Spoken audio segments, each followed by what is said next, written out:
Bueno, a continuación, para dar inicio a la exposición, voy a presentar a la expositora que nos está acompañando. Ella es María Fernanda Porto, es neuropsicóloga clínica, tiene un máster en neurociencia y biología del comportamiento.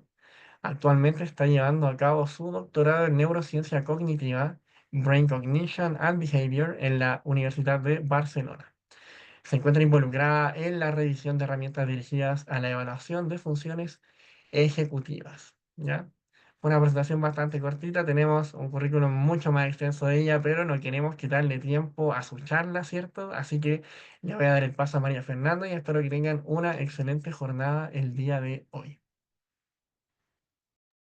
Muchas gracias, Daniel, por la presentación. Voy a compartir mi pantalla. Para mí es un placer poder contar con todas estas personitas que están conectadas. Eso me dice que hay un interés general por el TDAH en adultos, por saber qué pasa después de estas primeras etapas, ¿no? De estos primeros momentos del TDAH en la primera etapa, en el desarrollo, en los primeros años, ¿no? Sí que hemos escuchado mucho, sí que hemos conocido acerca de qué es el TDAH en estas primeras etapas en el desarrollo, pero ¿qué pasa en los adultos? Y con este sentido y en esta misma línea nace este curso y nace este seminario. Hoy vamos a estar conversando sobre cuáles son esos aspectos que difieren del TDAH en adultos. Vamos a mirar la prevalencia en adultos actualmente. Vamos a ver cómo evolucionan esos síntomas a través del tiempo. Vamos a hablar del pronóstico del TDAH en la adultez y las posibles comorbilidades.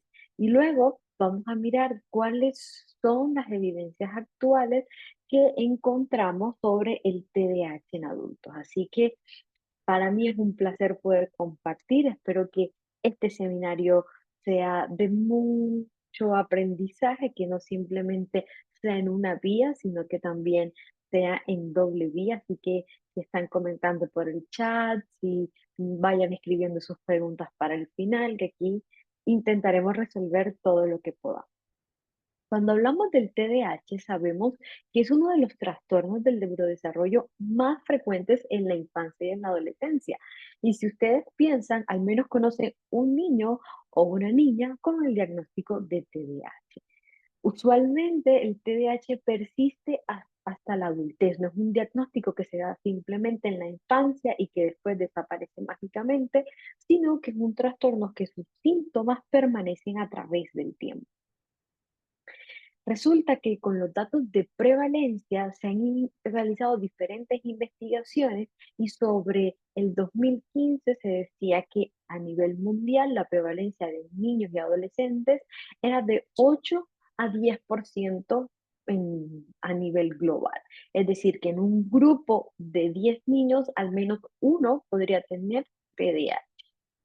En ese mismo año, el 2015, salieron las prevalencias de la adultez y se dice que fue la prevalencia de 2,5 a 4% de prevalencia en el adultez, es decir, de la persistencia de síntomas en la edad adulta. Sin embargo, en el 2021 se hizo un review, un metaanálisis muy extenso sobre todos los datos de prevalencia global con respecto al TDAH en la adultez. Y este estudio es muy interesante porque nos muestra, uno, que a través del tiempo la prevalencia ha aumentado de un 2,5 hasta un 6,7 de prevalencia de TDAH en la adultez, y nos muestran estos gráficos que son tan interesantes donde, como pueden ver, hay dos colores en los gráficos de la parte de arriba. Vamos a colocar un señalador para que sea más fácil de que me observen. Bien, entonces ellos definen o dividen los grupos a nivel mundial en dos colores. El HIC, que sería el High Income, como el ingreso, países de ingresos más altos, y el LINC, que son países de ingresos medianos y bajos.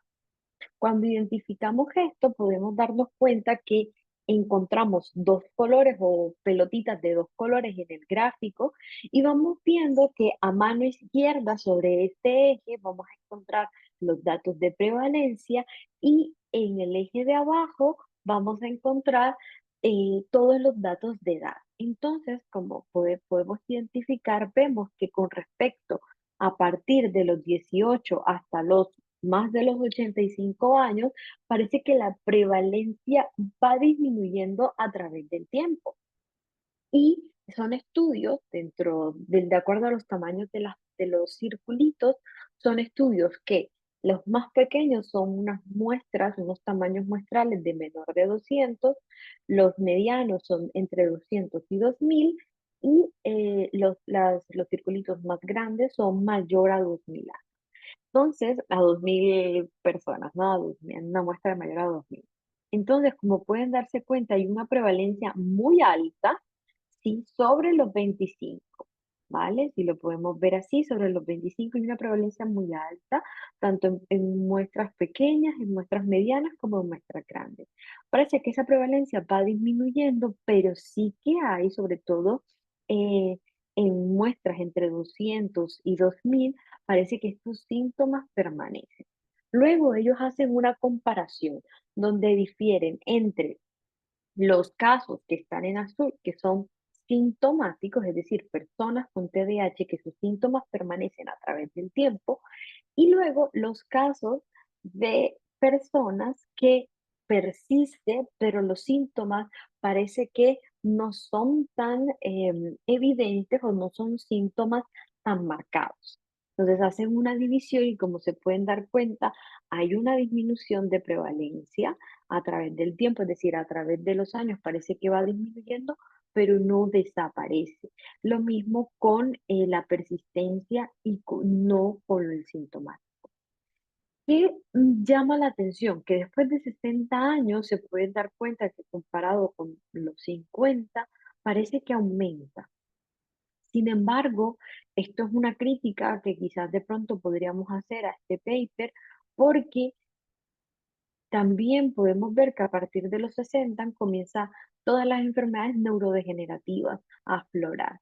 Entonces, esto podría identificarse que ese aumento de manera repentina en personas con TDAH no se asocia tanto en sí al TDAH, sino a la sintomatología más asociado a trastornos ya más neurodegenerativos, que serían dos variables que sería muy interesante estudiar, poder revisar cómo son eh, las sintomatologías del TDAH en personas que van evidenciando un deterioro cognitivo.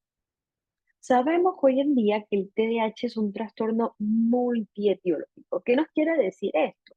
Es decir, que no encontramos una única razón, como por ejemplo, al estudiar el trastorno o el síndrome de Down, sabemos que está generado por una alteración del cromosoma 21, por un acortamiento, por una trisomía del cromosoma 21. Eso lo sabemos. Y quiere decir que el síndrome de Down es un síndrome genético, es decir, tiene un único origen. En el TDAH no lo sabemos. Sabemos que es un trastorno multietiológico. Hay teorías que se habla de una desregulación dopaminérgica, hay teorías sobre todo en áreas más prefrontales, hay teorías que hablan acerca de una disfunción más cognitiva, una alteración de función ejecutiva, hay teorías que hablan de genes, generalmente genes que están asociados a dopamina, ¿sí? Son genes dopaminérgicos, una alteración de estos genes, pero hay diferentes teorías y no encontramos un único origen. Por eso decimos que el TDAH es multietiológico. Usualmente sus síntomas aparecen antes de los 12 años, lo cual termina afectando la funcionalidad o las habilidades de la vida diaria de niños, de adolescentes y claramente de adultos. Podemos identificar que el TDAH, cuando hablamos de TDAH, es un trastorno que está asociado a unas características inatentas. Son niños, adolescentes y adultos que presentan una dificultad importante en la capacidad para atender, en la capacidad para mantener la atención y en la capacidad de focalizar la atención. Asimismo, se evidencian síntomas asociados a la hiperactividad e impulsividad, que esto quiere decir que son chicos, niños, adolescentes y adultos que presentan una alteración en el control de impulsos. Son personas que tienen dificultades para autorregularse, son personas impulsivas, hablan demasiado, actúan como si tuviesen un motor por dentro, mm, también se asocia mucho movimiento del cuerpo y claramente la alteración de la atención, de la hiperactividad e impulsividad genera una afectación en las habilidades de la vida diaria, ¿cierto? Lo cual afecta a la escuela en la infancia, a la universidad en la adolescencia, en la adultez joven y en el trabajo, en la familia y en la toma de decisiones. El TDAH es un trastorno que afecta a cualquier conducta que requiera una toma de decisión. Y ustedes van a darse cuenta al final, cuando hablemos de todos estos papers, de todas estas investigaciones actuales que se han hecho sobre el TDAH, que muchas de cosas que para personas que no tenemos TDAH es normal, como planificar, como organizar, como si tengo un diagnóstico, estar todo el tiempo controlándome ese diagnóstico, esto se puede ver alterado en personas con TDAH. Entonces, sabemos que el TDAH, uno, es multietiológico, dos, aparece en la infancia y tres, va a afectar la funcionalidad de la actividad diaria. Esto quiere decir, Mafe, que si aparece de los 12 años, si a los 24 yo identifico que tengo dificultades atencionales, que no me concentro, que soy impulsiva, que tengo dificultades para autorregularme, entonces yo no tengo TDAH. mm, y esto es algo, una pregunta que sería interesante revisar, porque muchas veces estos síntomas aparecen en la infancia, pero no son tan evidentes o se enmascaran, se adaptan tanto que no suelen aparecer. Entonces, vamos a ahondar un poquito en esto. Desde el 2001 y en el DSM-3 aproximadamente, y anteriores a él, aparecía el TDAH residual. Porque si ustedes revisan los manuales diagnósticos anteriores, como el DSM o el CIE, ustedes los revisan, se van a dar cuenta y los síntomas, los anteriores, no los actuales, los síntomas del TDAH están descritos en la infancia y en la adolescencia y aparecen síntomas como a menudo corre o trepa. Imagínense ustedes haciendo una evaluación y preguntándole a un adulto de 30 años, ¿usted corre, trepa y se sube en los muebles? No es como, no. Pero hay una manifestación diferente de esa hiperactividad. O el criterio diagnóstico como a menudo tiene dificultad para jugar o participar en actividades de ocio y en silencio. Cuando vamos creciendo, hay una maduración cerebral que hace que de alguna manera nosotros podamos autorregular ciertas conductas que son más exacerbadas en la infancia, pero que en la adultez quizás estos se, se transforman, pero estos síntomas de hiperactividad, estos síntomas de inatención, van a cambiar. Hoy en día, a lo que anteriormente se ha hablado de un TDAH residual, es decir, como de esos síntomas que van viniendo desde la infancia y se van acentuando en la adultez. Hoy en día, si ustedes revisan los manuales diagnósticos como el DSM-5, hay una adaptación a la edad adulta y ya usted ve que en estos manuales dice, y esto interfiere en las actividades laborales, y esto interfiere en la toma de decisiones, en las relaciones, etcétera, etcétera, etcétera, que están más dirigidos a la adultez. O sea que hoy en día hay mucha más conciencia de que este diagnóstico permanece a través del tiempo. En conclusión, lo que quiero decir es que el TDAH aparece en la infancia, que permanece en la adultez y que estos síntomas se transforman. Hasta este momento, en conclusión, esto es lo que quiero decir. El TDAH es un diagnóstico, un trastorno que aparece en la infancia y que sus síntomas en la adultez podrían transformarse, cambiar. Entonces, tú me dirás, bueno, ¿y cuáles son los síntomas que yo puedo identificar en la infancia que quizás no son tan presentes en la adultez? Pues los síntomas que identificamos en la infancia son hiperactividad, déficit de atención, problemas en la escuela en la conducta, impulsividad, sobreexcitabilidad y arrebatos de ira.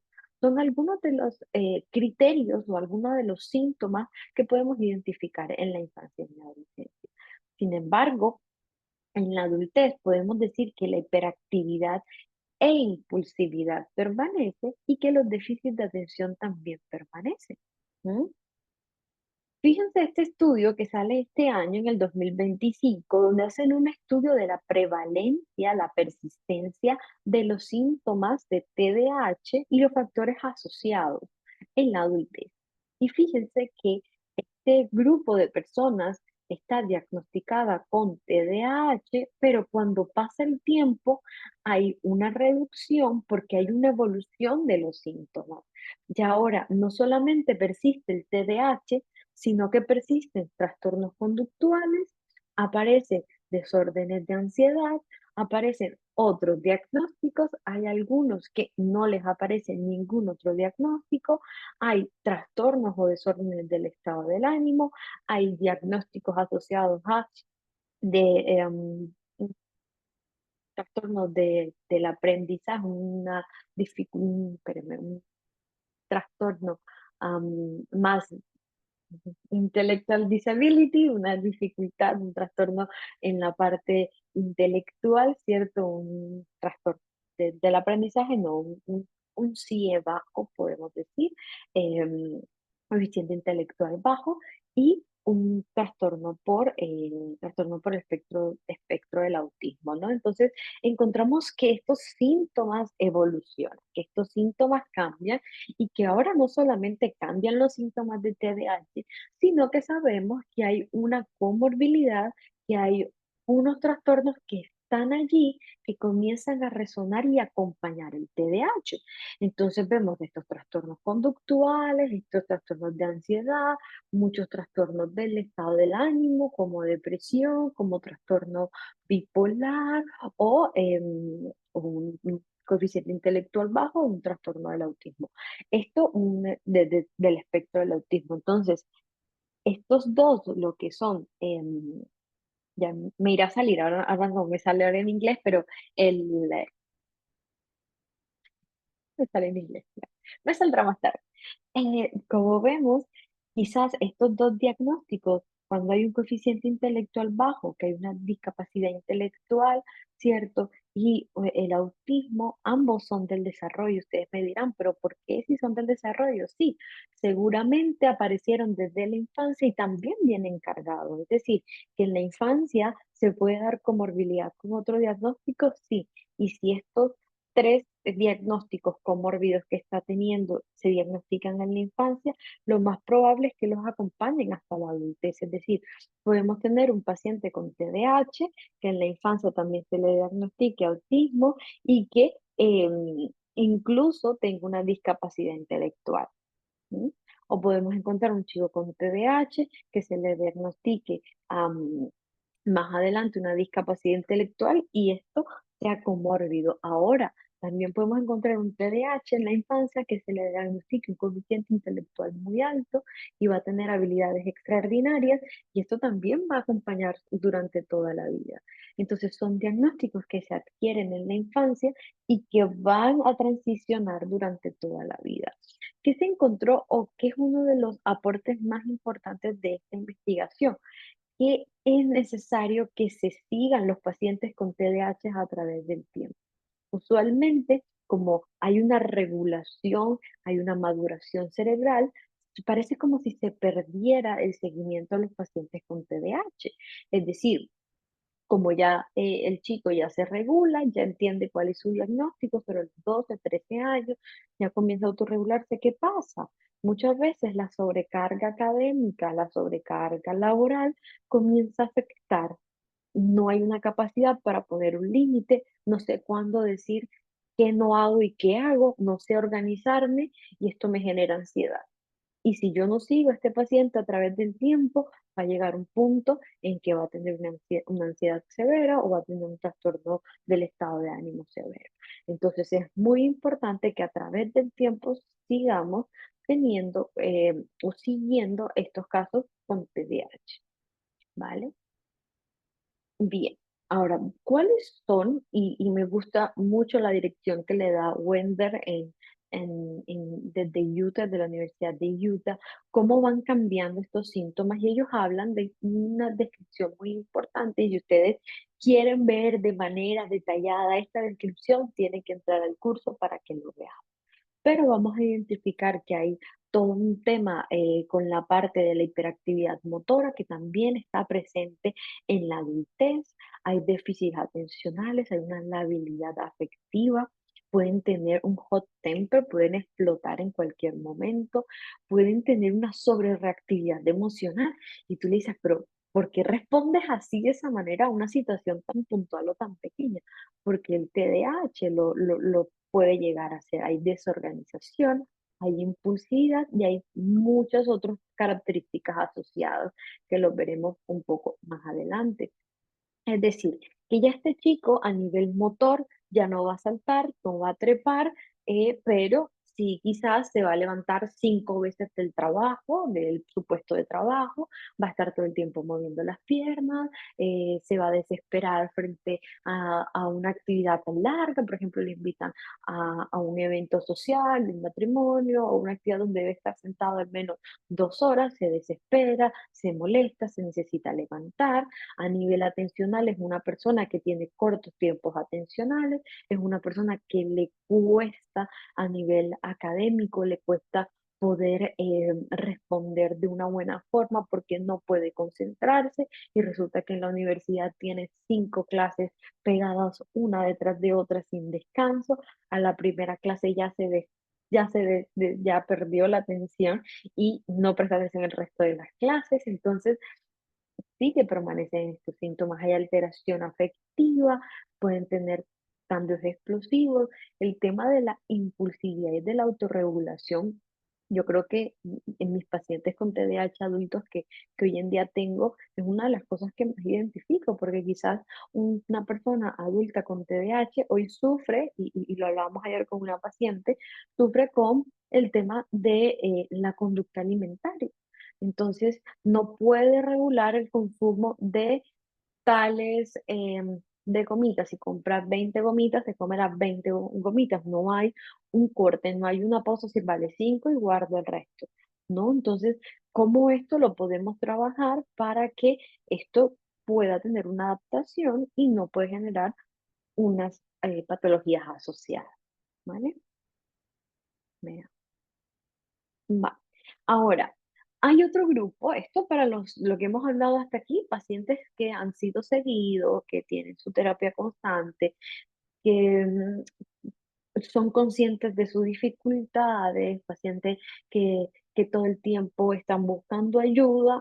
Ok, ahora tenemos en otro grupo. Son pacientes o son personas que en la infancia quizás sonó por ahí el diagnóstico, quizás lo llevaron a psicología, nunca le dieron un diagnóstico, lo llevaron a neuropsicología, nunca dieron un diagnóstico, sino que fue haciendo masking, es decir, esta persona se fue adaptando y su entorno fue adaptándose tanto que su diagnóstico no era tan evidente.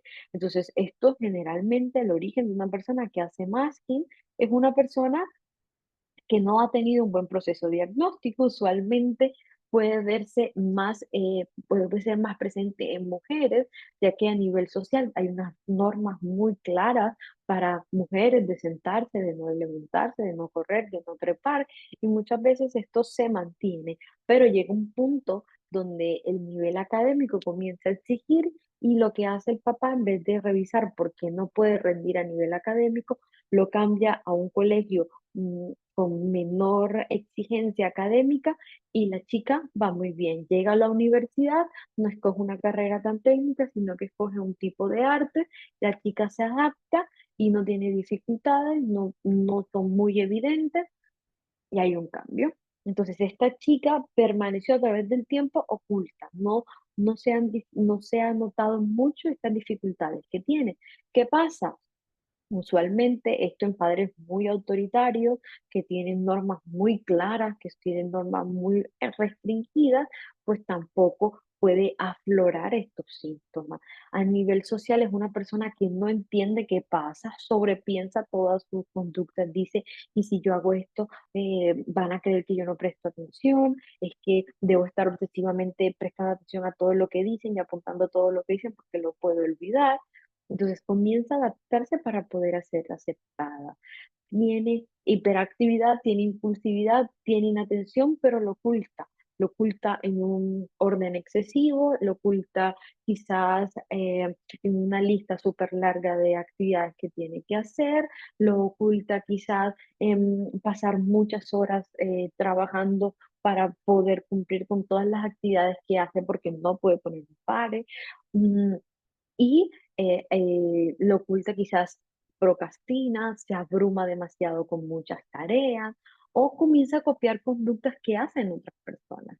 Entonces, esta paciente usualmente va a llegar a un punto donde la ansiedad, la depresión o algún otro trastorno va a petar y va a hacer que la sintomatología de TDAH se exacerbe. Este estudio a mí me gusta un montón porque habla del pronóstico del TDAH. Y vamos a mirar un poco cómo van hablando de cada uno de estos. En una primera parte hace como un estudio donde revisa ¿cuál es la probabilidad que una persona que tenga TDAH, un adulto, vaya a tener otras dificultades? Y vamos a ver qué encuentra. Encuentra que usualmente hay trastornos de ánimo asociados con trastornos de ansiedad, ataques de pánico, trastornos de depresión, trastornos psiquiátricos, trastorno bipolar, esquizofrenia, etcétera, y baja autoestima. Entonces, fíjense todo lo que a nivel emocional puede estar afectado. Luego, encontró que hay una alteración en las relaciones de pareja. ¿Por qué? Porque suelen cambiar de pareja, porque les cuesta mantenerse en una relación, porque se aburren fácilmente y esto genera dificultades. Entonces, esta persona que no entiende qué pasa con ella, a los 25, 26 años está cambiando de pareja todo el tiempo y no entiende por qué. Y cree que es ella, que es culpable, o cree que es él, que es culpable de lo que está viviendo.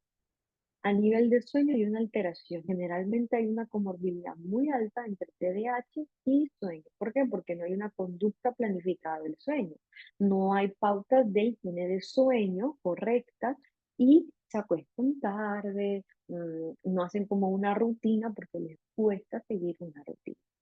A nivel académico y a nivel laboral, podemos encontrar pacientes que cambian de carrera todo el tiempo, que nunca deciden por una carrera, no cumplen los horarios, llegan tarde a todos, no siguen normas o instrucciones, hay una sobrecarga porque dentro de esta impulsividad en la adultez no la vemos como quizás de pronto sí que puede ser decir las cosas que pienso sin pasarlas por un filtro, pero esa impulsividad y esa hiperactividad se puede ver asociada a hacer demasiadas cosas, ¿vale? Y esto puede generar una sobrecarga y esto puede generar estrés, un aumento de cortisol y al aumentar el cortisol claramente vamos a ver dificultades a nivel cognitivo, a nivel emocional y a nivel físico. Hay una pobre disciplina, no hay, por el hecho de seguir eh, patrones, de seguir rutinas, o sea que no hay disciplina. Encontraron también que hay muchas tomas de decisión bajo riesgo sin evaluar las consecuencias y hay una cantidad de estudios que se han realizado sobre cómo el TDAH tiene una cercanía o una relación muy estrecha con accidentes de tráfico, con el uso deportes, de deportes de alto riesgo y aumento de la velocidad. Entonces, no hay una evaluación del riesgo, simplemente toma una decisión sin evaluar el riesgo. Hay otros estudios que han reportado también el tema de las adicciones. Sí que hay una relación entre el consumo de medicamentos de TDAH en la infancia con una adicción. Cuando esto no es controlado y es muy controversial, porque hay muchas personas creen que llegan a consulta creyendo que a mi hijo no lo voy a medicar porque se va a volver adicto. No, si hay un seguimiento de la medicación, y hay terapia y todo el tiempo esta persona está acompañada, en algún momento esa medicación va a poder cambiar, o se la va a retirar o se va a disminuir los miligramos de manera progresiva hasta que esta persona elimine la medicación, y cuando en otro momento, por una sobrecarga, por otra nueva actividad, por adquirir nueva rutina, requiera la medicación, va a poder volver, va a poder hacer seguimiento y después. O sea que esto es lo que se debería hacer con la medicación, poder tener seguimiento. El punto es cuando no hay seguimiento, la medicación a través del tiempo ya no genera el mismo efecto, los sistemas pareciera a nivel cerebral, a nivel de neurotransmisores, parecen que se viciaran, parece que aprendieran y requieren muchos más miligramos, que allí es el punto donde cuando no hay seguimiento genera una adicción.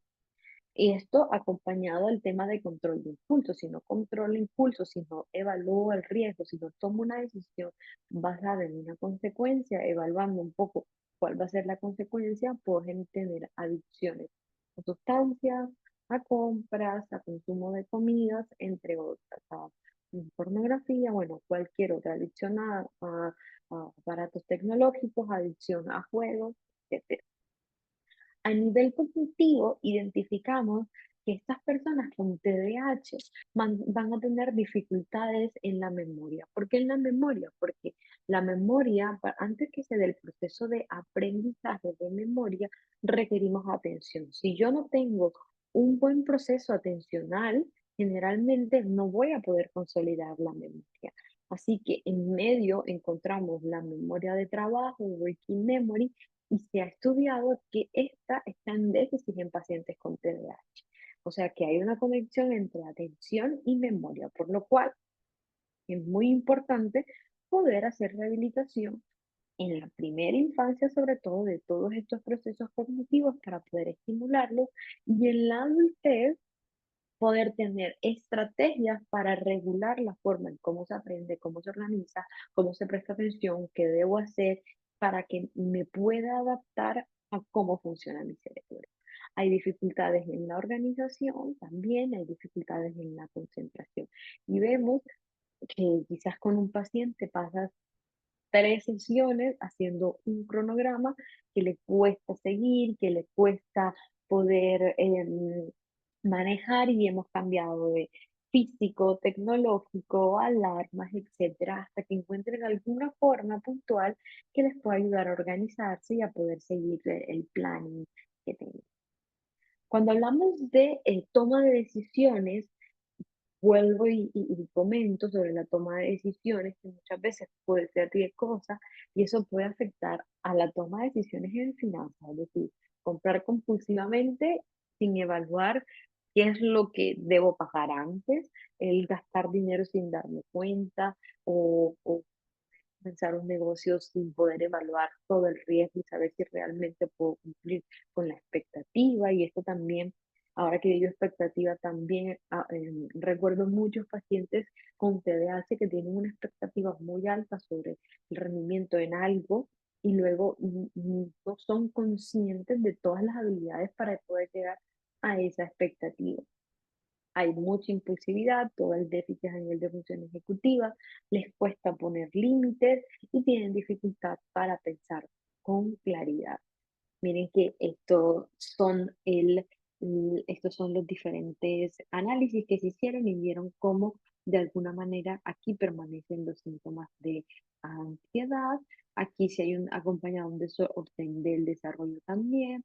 También hay una presencia muy alta de todo el tema de conductas y de desórdenes antisociales, y una psicopatología mayor asociada con depresión, etcétera. Y luego la adicción a sustancias son como las más altas de todo el pronóstico que se estableció.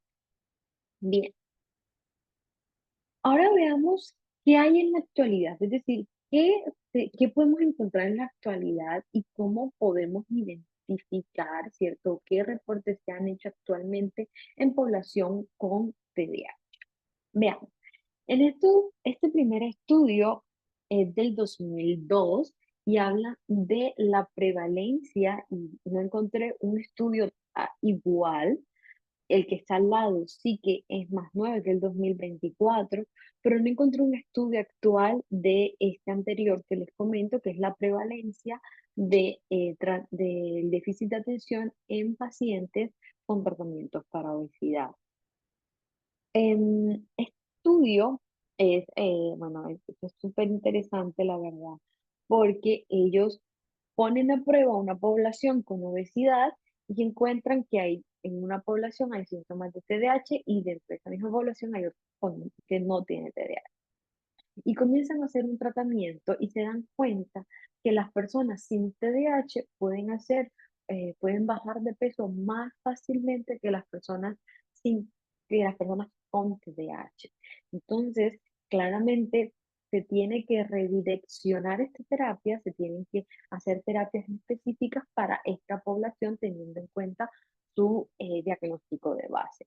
Y esto en 2024 se confirma en este estudio donde encuentran que hay de alguna manera como los síntomas de atención, como los síntomas de impulsividad y de hiperactividad pueden generar trastornos de la conducta alimentaria, ¿vale? Del consumo y de la conducta riesgosa de alimentación.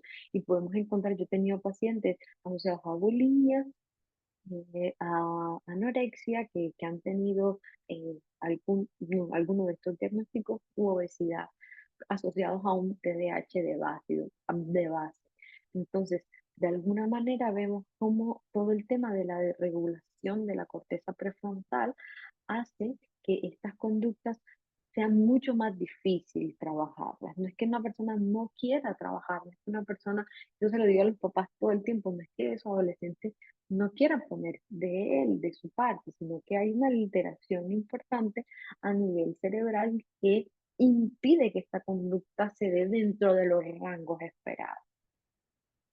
Luego, este paper, este es del 2024 también, me gustó un montón, es un estudio cualitativo y de verdad que bueno, por ser tan pragmática y toda mi experiencia en la parte cuantitativa me cuesta un montón poder seguir estudios cualitativos, pero este me gustó un montón, parte del título, ¿no? Mi mamá me olvidó en una estación de gasolina y es súper chistoso porque hacen el seguimiento de personas con TDAH que son padres y cómo esto puede afectar a la crianza. Entonces, sí que se habla mucho del TDAH en la infancia y cómo afecta a la parte laboral y cómo afecta a la parte académica y cómo afecta a las relaciones, pero claro, ¿cómo afecta a la crianza cuando debemos estar atentos a diferentes estímulos? Cuando quizás tengo que estar pendiente a mi trabajo, al mismo tiempo tengo que estar pendiente de casa y al mismo tiempo tengo que estar pendiente de mi hijo. ¿Cómo puedo hacer para no distraerme? ¿No? Para poder responder a todas estas responsabilidades que tengo y que debo hacer. Entonces, es importante, por eso, ser consciente, uno, del diagnóstico y dos, poder brindar un apoyo para que esta carga, porque claro, esto genera una carga emocional, pueda disminuir. Este es otro estudio publicado este año, en 2021, que comenzaron a estudiar cómo de alguna manera el TDAH podría permanecer en diagnósticos como ansiedad, depresión mayor y en trastornos bipolares.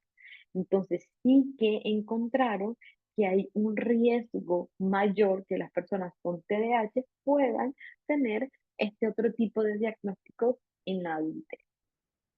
Y esta es una revista muy importante de, de toda la parte más como psiquiátrica, se llama Journal for Affective Disorder. Este estudio, y esto es todo muy, muy actual, también es del 2025, si no estoy mal, si este es del 2025, y este estudio comienza a evaluar cómo eh, se evidenció que las personas, y este es un review, este es un paper publicado en Nature, una de las mejores revistas a nivel mundial, identificaron cómo las personas con TDAH pueden tener más conductas de riesgo asociadas a la violencia, o sea, y a la agresividad. Y se acuerdan que en un momento hablamos de estos ataques de ira que dan en la infancia, que permanecen o no en la adultez, pero claro, pensemos en la persona que nunca ha sido diagnosticada, cómo viene cargando con todo el manejo de la ira y puede generar una afectación importante en la adultez. Este otro estudio habla de por qué es importante el diagnóstico, este es del 2023, porque es importante que el diagnóstico sea coherente con la edad. Y ellos hablan de, bueno, y la edad es importante. Y realmente cuando llegamos a la adultez, si a mí me diagnostican a los 26 años o a los 30 años, esto va a ser igual que cuando era niño. Entonces, ¿cómo es importante? Uno, yo creo que lo más importante, y estos seminarios deben poder llegar a tantas personas para hacer conciencia sobre el TDAH y para que sea diagnosticado a tiempo, para que sea diagnosticado en las primeras etapas, porque cuando es diagnosticado en las primeras etapas hay un seguimiento a través del tiempo y el impacto en la adultez es mayor. Es igual que cuando pensamos en una enfermedad neurodegenerativa. Si es diagnosticada a los 70 años, aquí va a ser difícil generar un impacto, pero si a los 50 ya estoy identificando que tengo dificultades y comienzo un proceso de rehabilitación cognitiva, un cambio en mi estilo de vida, un cambio en mi estilo de dieta, entonces el impacto de la enfermedad va a ser mayor. Es igual en el TDAH. Si es diagnosticado durante la infancia y es trabajado, esta persona es consciente de sus dificultades, es consciente de cuál es la manera o la forma de estudiar, cuál es la manera o la forma de reaccionar, cómo puedo anticiparme a esto, que voy a ser impulsivo, que quizás no voy a regular mi conducta. Yo entonces, en la adultez, voy a ser más consciente de toda esta sintomatología y no va a llegar a la agresividad o no va a llegar a, a un diagnóstico, por ejemplo, a nivel emocional, como ansiedad, depresión, ¿vale?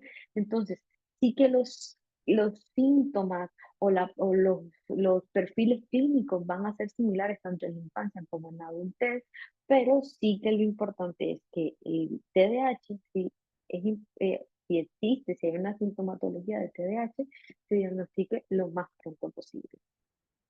Luego, en este otro paper, en el 2024, comienzan a hablar de qué tanto éxito o qué tanto dificultad en las habilidades de la vida diaria puede tener una persona con TDAH. Y resulta que encuentran que la, los síntomas son estables, es decir, que permanecen a través, pero que claramente estos síntomas van a impactar a el éxito en la vida, es decir, a la toma de decisiones, a poder hacer vida, a poder construir algo y tener éxito a lo que a lo que cada persona considere que es tener éxito, pues sí que el TDAH afecta. Y luego encontramos otro paper que es también sobre todo el tema de la conducta impulsiva, todo el tema del riesgo.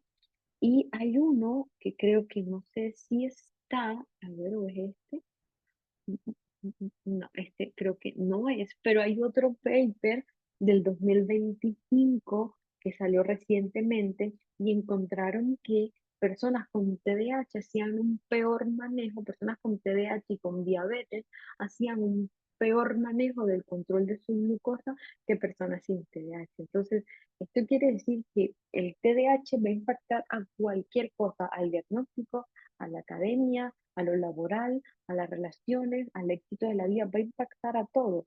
El punto es, no es que va a impactar y ya no voy a hacer nada por la vida y es así, no, sino que va a impactar. Entonces, ahora, ¿qué hacemos? ¿Cuáles son los pasos a seguir?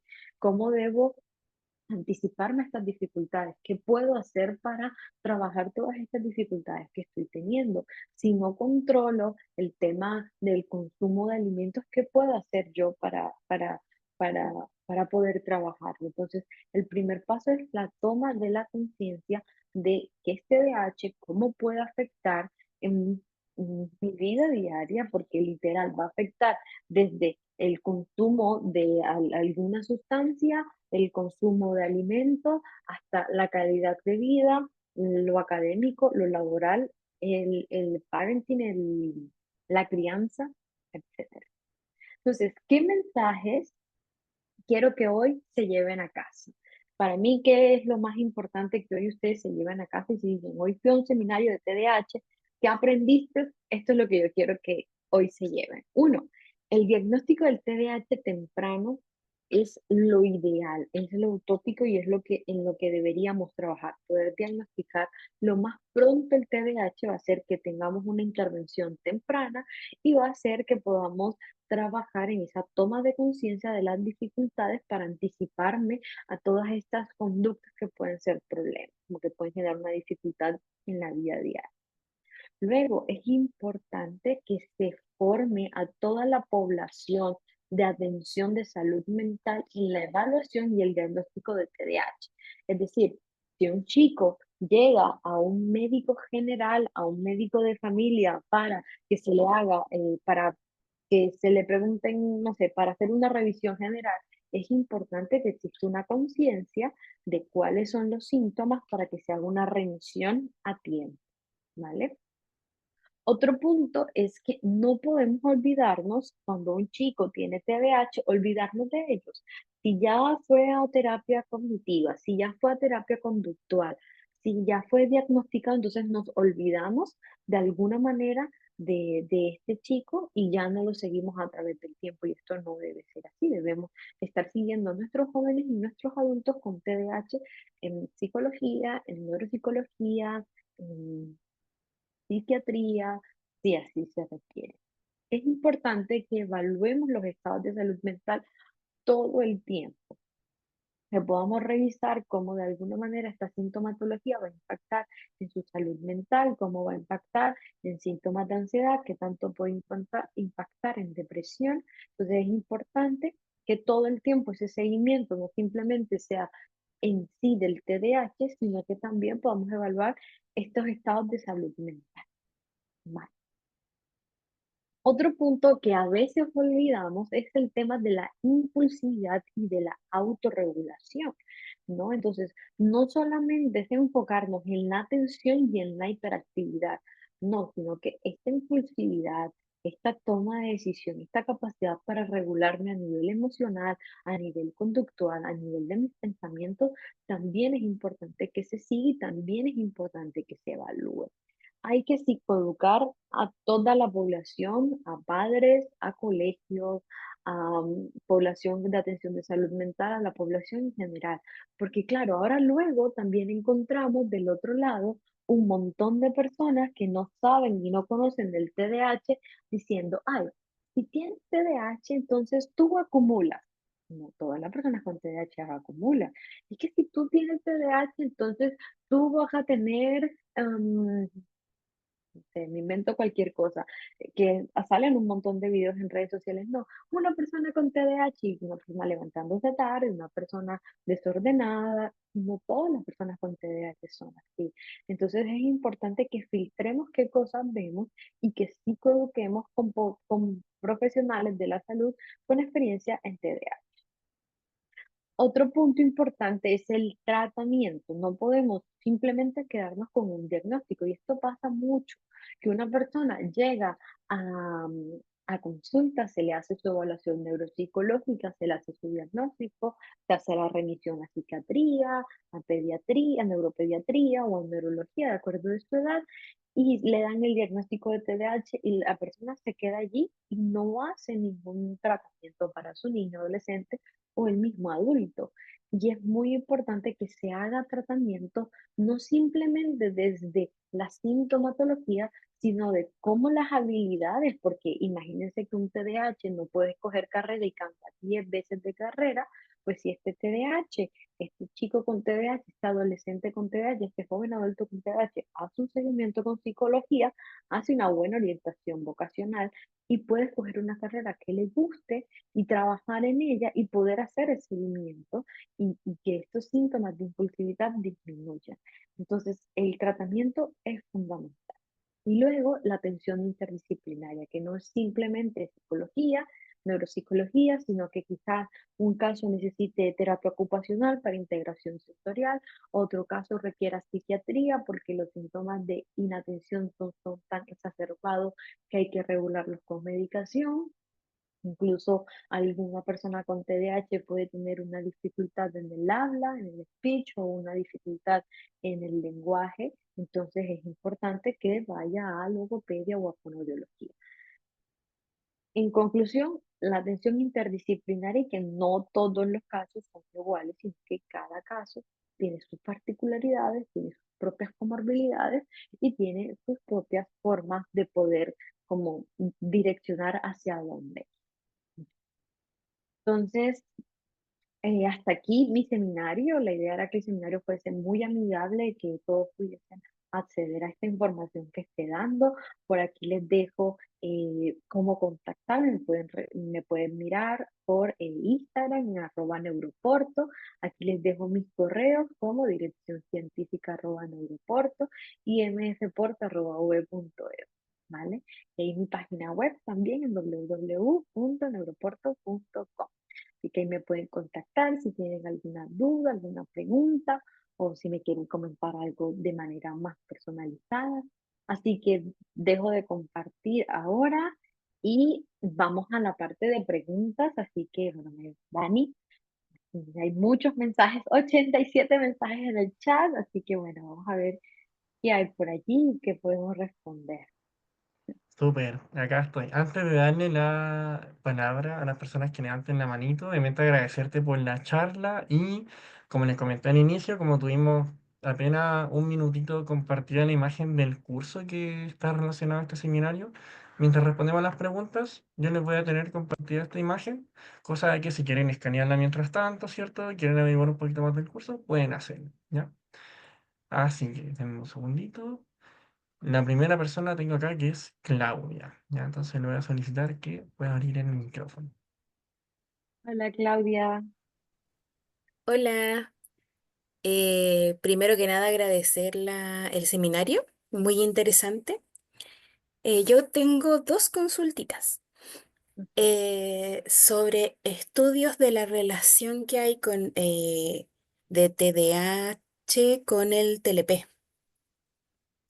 He escuchado que si no hay un buen tratamiento de TDAH en la infancia, puede derivar en un trastorno límite de la personalidad o borderline. Y la segunda preguntita es, ¿cuál es el método más confiable o apropiado para hacer un buen diagnóstico? Lo consulto porque mi hija fue diagnosticada con TDAH a los 8 años más o menos. Y ya a los 20 fue diagnosticada con TEA nivel 1 y trastorno límite de la personalidad.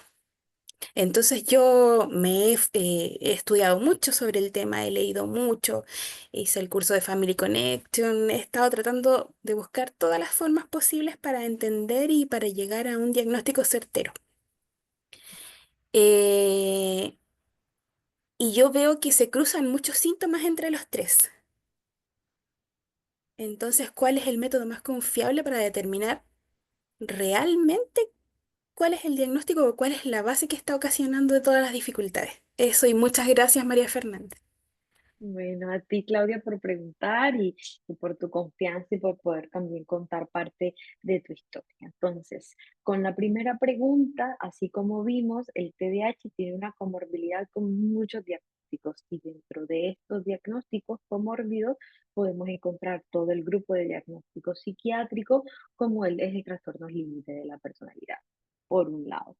Por otro lado, cuando revisamos cuáles son los diagnósticos o las formas clínicas más específicas para poder llegar a un diagnóstico oportuno, yo creo que la mejor respuesta es un, un diagnóstico interdisciplinar, es decir, poder tener una prueba neuropsicológica completa para que me pueda decir cuál es su perfil cognitivo, tener una prueba de plasma y de sangre completa para poder mirar si hay una dificultad, poder tener una prueba genética para ver si hay algún gen asociado a los que se han visto estudiado, a los que se han estudiado a través del tiempo en los diferentes diagnósticos o en los diferentes trastornos.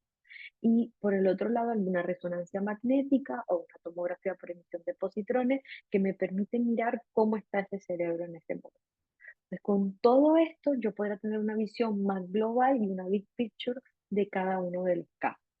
Luego, nosotros a nivel genético, cada persona decía, por eso recalcaba muchas veces en el seminario, que cada persona tiene una necesidad puntual. Entonces, no solamente son los genes, sino que es la epigenética de alguna manera, como los genes con el contacto ambiental pueden generar unas alteraciones puntuales individuales. ¿Se solapan síntomas? Sí, hay overlap casi entre la gran mayoría de los trastornos del neurodesarrollo, pero hay características que son definitorias para cada diagnóstico y para eso usualmente en clínica hacemos diagnósticos diferenciales donde identificamos realmente hacia dónde se direcciona ese diagnóstico y siempre hacemos juntas médicas para poder mirar desde cada una de las perspectivas cuál sería el mejor diagnóstico. Luego encontramos diagnósticos que pueden ser un diagnóstico de peso, por ejemplo, si es el autismo, sería el diagnóstico principal, comórbido a TDAH o comórbido a trastornos límites de la personalidad o cualquier otro diagnóstico. Así que nada, espero haberte respondido. Súper, vamos a pasar a la siguiente pregunta que es Jorge. Hola, buenas. Hola, ¿Me escucha? Jorge.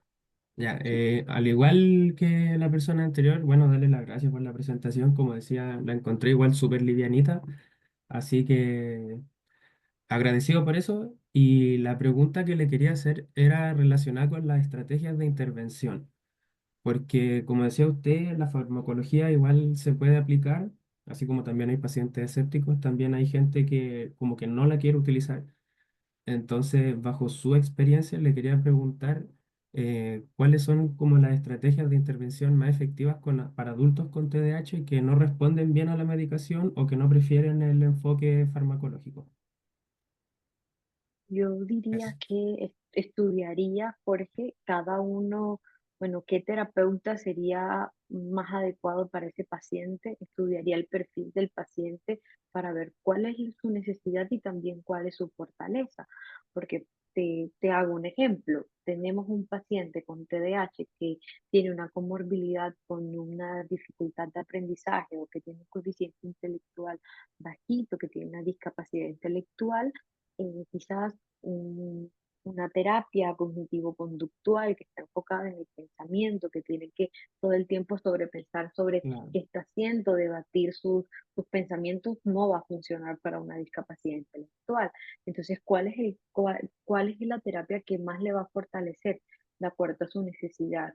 Y que ese primer terapeuta que lo recibe sea uno ético y dos sea bueno, ético, sí, realmente ético para decir cuál es mi habilidad como terapeuta, cuál es la necesidad de mi paciente y hacia qué camino debo orientarlo para que el enfoque que trabaje realmente lo ayude. Porque cuando muchas personas dicen la psicología no funciona, quizás es porque no han encontrado el enfoque con el que se sienten cómodos y esto claro. también pasa pues en el TDAH. Ya. Gracias, gracias. Ahí me quedó más clarito. Vale, Jorge. Ujú. Y bueno, y también importante como llegar a todas estas terapias de nueva generación, estas terapias como estimulación magnética transcranial, terapias con inmersión de realidad virtual, porque, claro, mi formación ser también más neurocientífica, creo que esto nuevo que está saliendo, aunque hay mucha resistencia de muchas personas, creo que responde bastante bien a estos diagnósticos y hay evidencia empírica que lo sustenta. Súper, vamos con Viridiana.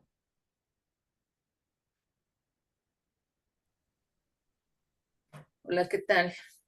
Hola. La, bueno, pues primeramente, igual que los compañeros, agradeciendo el que podamos acceder a este tipo de cursos que, como usted lo señalaba, deben de ser em, y pues ya estarse impartiendo con mayor regularidad, porque este tema, como bien lo mencionaba, está totalmente malentendido, hay muchos mitos alrededor y sobre todo pues por la desinformación que hay distintas redes sociales que después, como bien lo señalaba, en estas redes, después dicen, no, es que soy muy distraído, tengo TDA, y empiezan a hacer sus videos y a monetizar con la desinformación.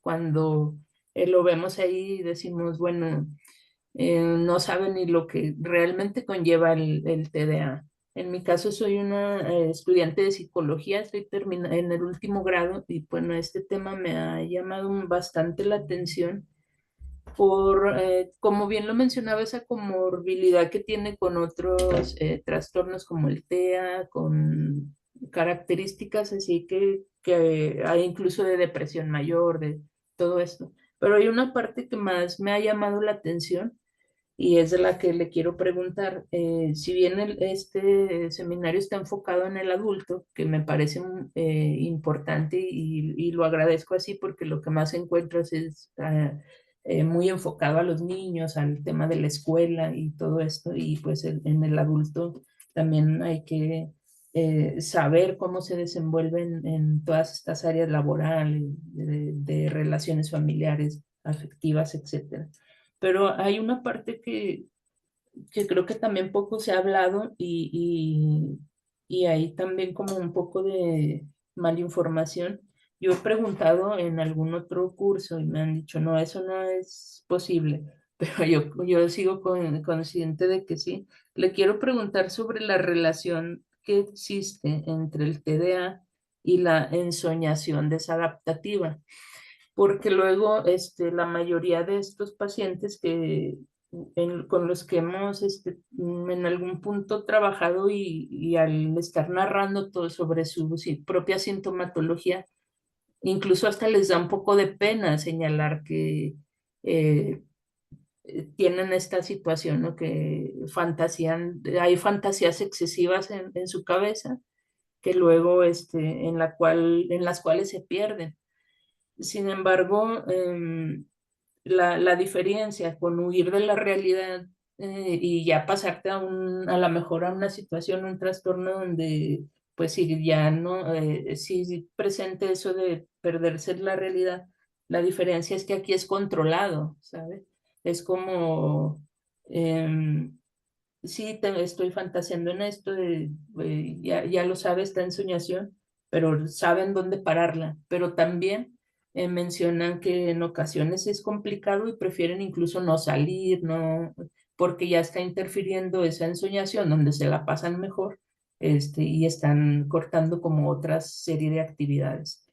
Y bueno, esa era Interesante desde el TDAH, desde la percepción neurocientífica, porque quizás desde una percepción o desde un enfoque diferente se puede ver de otra forma, pero desde la percepción neurocientífica, que es donde yo trabajo, que es mi campo de acción, lo clasificamos, lo caracterizamos como una atención dispersa. Claro, porque yo estoy haciendo, por ejemplo, estoy escuchando al profesor hablando de, qué sé yo, de derivadas y me quedé pensando en la D y la D se me pareció a la P y comencé a pensar en todas las palabras con P y en qué momento me perdí. Esto no sería ensoñación, esto sería esta atención dispersa.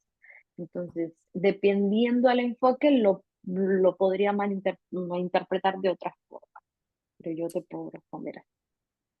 Ok, gracias, maestra. Sí, aunque finalmente estos pacientes han señalado como historias realmente creadas, o sea, desde donde son ellos como hasta como personajes y todo, más allá de distraerte un rato. Entonces sí, sí creo que es como sí, como huir de la realidad, sumergidos en fantasías, en historias, personajes, incluso al inicio se podría comparar con esa fantasía que tiene, por ejemplo, el narcisista que es exitoso y no sé qué, pero cuando te das cuenta está presente en pacientes con TDA, que tienen nada más eso, o sea, el narcisismo, ¿no? Entonces, está como muy complicado, pero sí le agradezco el que me responda. Gracias. Vale, bueno. Dani, no sé si quieres y respondo rapidito las preguntas del chat, así como la que vaya saliendo. Súper, no hay problema. De hecho, hay una Vale. personita que queda con la manito levantada en caso de Ujú. que, si Sí, quieres, sí. podemos darle el paso a ella para que no quede como ahí al debe. Y No, con eso no, ya ya no va a quedar. estaríamos. No, no, ya no va a Ujú. quedar. Mónica va a hablar, pero voy a responder porque son preguntas que están interesantes en el chat, ¿vale? Y pasamos a Mónica, así súper Ah, rápido. ya. Ok. Sí, obvio. Bueno, vale. Bueno, con respecto a la prevalencia, no es que disminuya la prevalencia del TDAH porque las personas mueren, sino que va disminuyendo porque los síntomas no son tan evidentes y muchas veces esa prevalencia va cayendo por eso.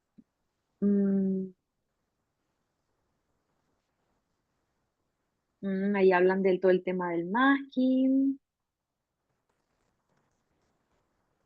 Aquí dicen que fue diagnosticada en la adultez. El embarazo adolescente, aquí podemos hablar de estas conductas impulsivas y esta toma de decisión sin poder hacer un filtro, o sea que hay una relación. Recuerden que cualquier conducta impulsiva puede estar asociada a este diagnóstico y hay estudios de esto.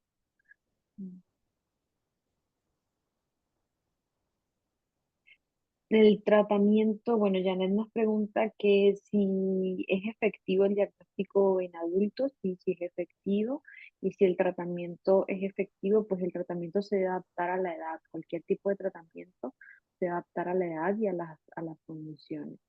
¿Hay algún test o una batería para TDAH en adultos que sea mejor? Tienen que hacer el curso.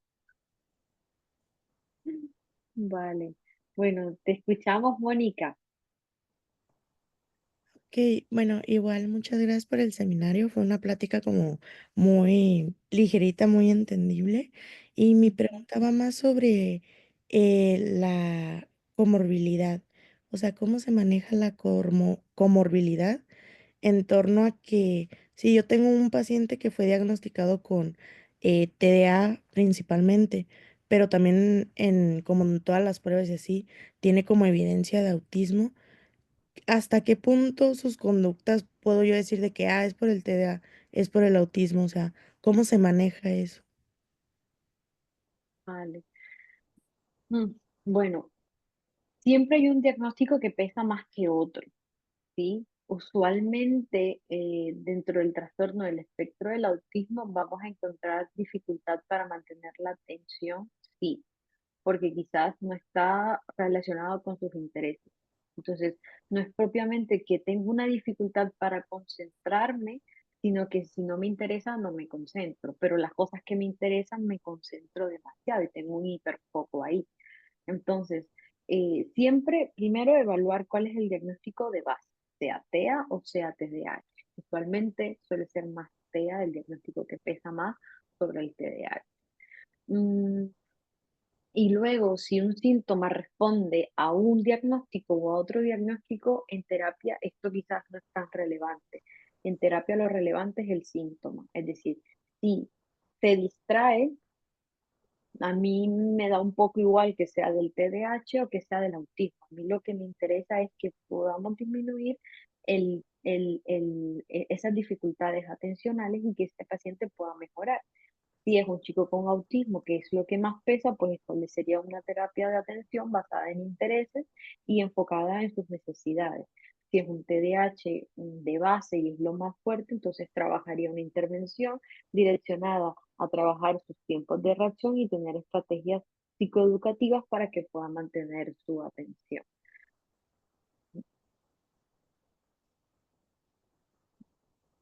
No sé si te respondí. Súper. Sí, con eso estaríamos ok, María Fernanda. Ujú. Bueno, te quiero dar las gracias por haber dictado este seminario, esta charla.